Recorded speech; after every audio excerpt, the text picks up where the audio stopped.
being a father of ladies, I would say that we have the most intelligent women in Africa. And if you see around where the women have been empowered, you will see the difference.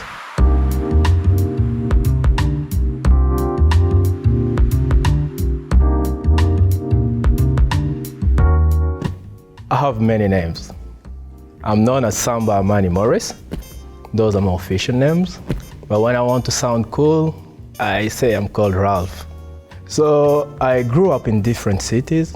My parents used to be government officials, so they'll happen to live in different places. I ended up traveling a lot inside my country because I'm from DRC. But I say I'm from DRC. I'm Congolese by nature. I'm Ugandan by love. I'm Kenyan by the love of entertainment and Nairobi. I'm Tanzanian by the love of Swahili. All that, so I'm African by the end of the day. Human by race.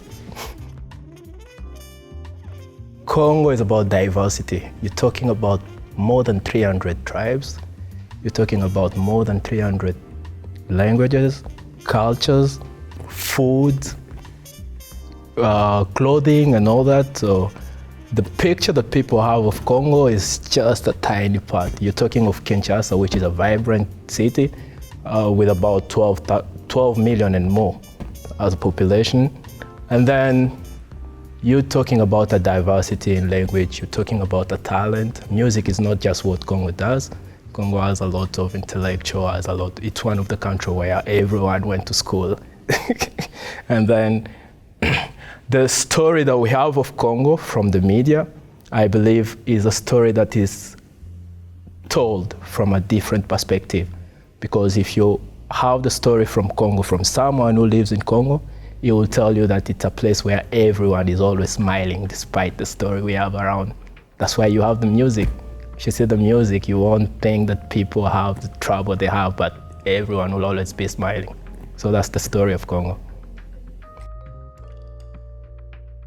So she's called Christelle. When I met her, I told her, you know, when I was talking to God and I was like, I want this type of woman and all that to be my wife. And I was like, you exactly the way I wanted you to be. And she always laughed at that, but that is true. She's very intelligent.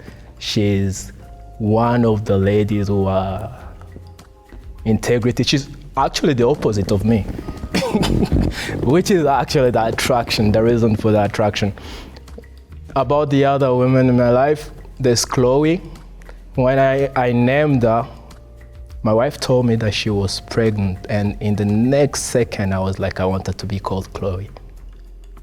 I didn't know if she was if it's going to be a boy or a girl, but everyone was like, why are you naming her Chloe? Don't even know if she ended up being a girl. She ended up being one.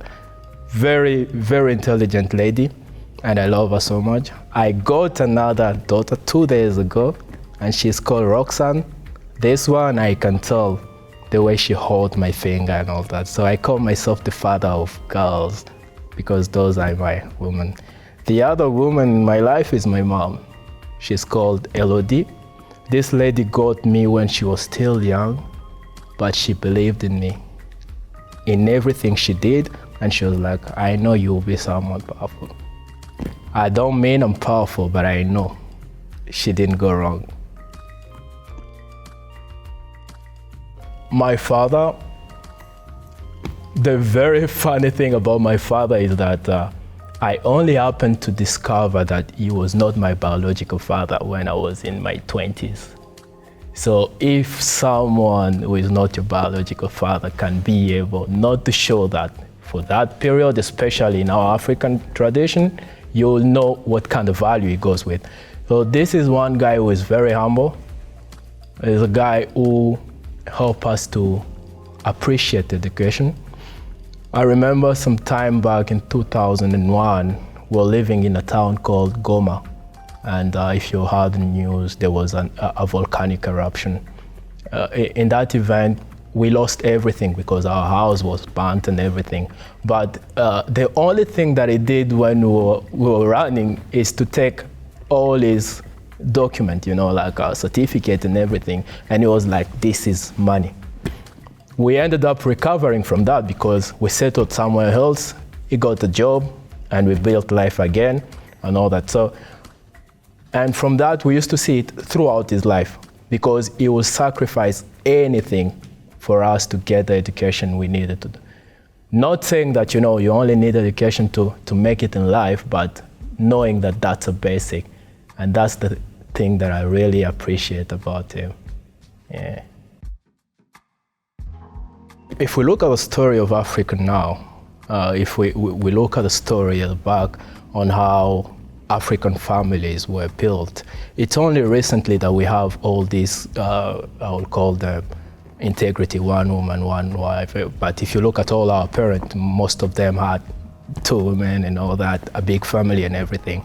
But the story about African men is that, first of all, they can be people who give value to women, because that's another story of it's only today that you see the women coming up and being like, yes, we can be like men and everything.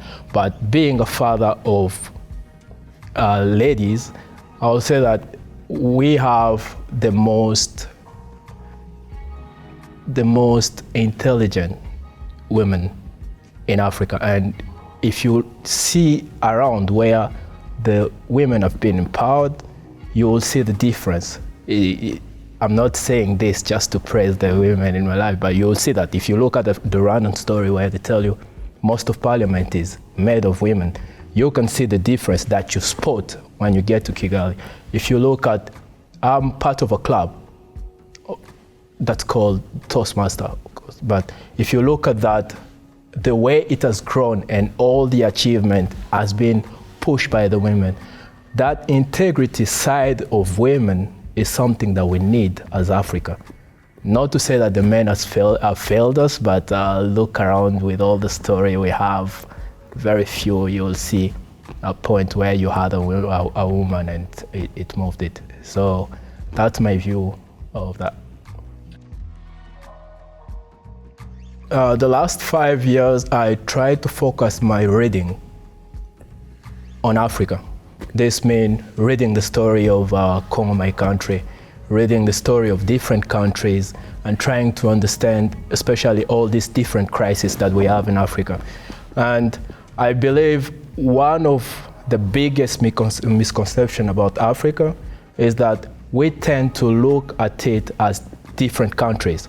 Like, if you hear now, people have been complaining about people saying that Africa is a country. But the cultural side of it, the history behind when Africa was divided and everything, tell us that it is actually a country because we share a lot of things.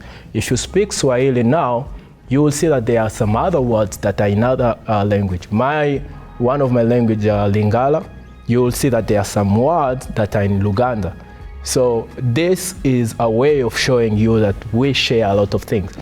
Now, I believe that if, as African, we embrace that and we say, okay, about all the barrier, about all the tribe, all that, we put it aside and we come together and try to fix what is affecting us about the leadership, about all this, and look at it on an individual level, we can come to some sort of solution. So the misconception is that Africa is not a country, but I believe it is a country.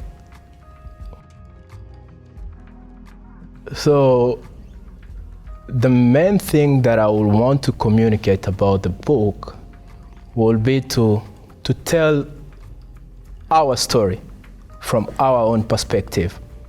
Because everything we have, not everything, most of things that we have, and only few point from another perspective. But the African story, if you read about maybe discovering this lake or discovering this other point, has been told from another side of view. Because they'll tell you, okay, this guy came from Europe and discovered the place. But at the end of the day, if it was an African who is telling that story, he will tell you that this lake, we've been bathing in it. This lake, we saw it. Our parents introduced us to this lake. So us being able to tell the African story from the African perspective should be the focus. The same way you can decide to tell your story from your perspective. If you come and you tell a story about Samba, you'll be like, okay, this is a guy I interviewed, this is the, but if I tell you my story from my side of view, I will start with what I think is me. So that will be the kind of book I would want to write. It's a sign of manhood. This, despite of people who don't have beards, so this is my point of view. And I believe I'm a sort of African Viking. All said and done. I believe as a human, every single human has a story to tell, despite your condition, despite what you're into, and despite how you view it. I'll see it as a movie.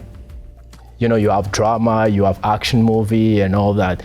You can be going through a hard time of your life and it's a drama, or you can be going through, you know, the peak of your life and that's an action movie. So I believe if, as human, we embrace to live intentionally and trying to understand what you're going through and build the skill to tell that story, then we'll have a different world.